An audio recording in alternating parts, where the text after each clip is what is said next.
ওনার আগের মতো নাই।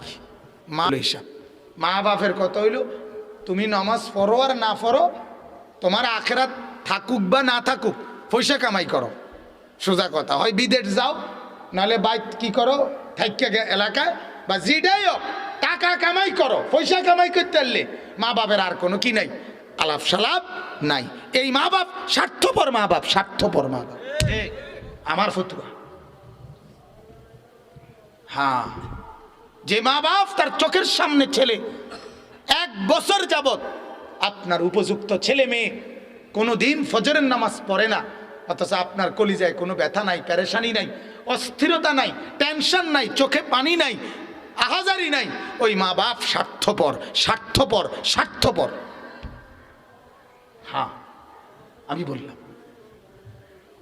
নালে জবাব দেন। টার্গেট একটাই, ফুট পয়সা কামাও, বাইক বিল্ডিং করো।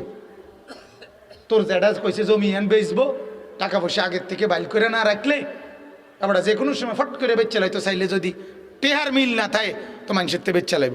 কাজে টাকা রেডি রাও, তুই যা বিদেশ টেহা মিল করে রাখি, যাতে তোর জ্যাডা কইলেই জমিটা কিনা লাইতে আরে। ঠিক কিনা বলেন না কে? হ্যাঁ, বিট বাজারের বিট কথা কইয়া রাখছে,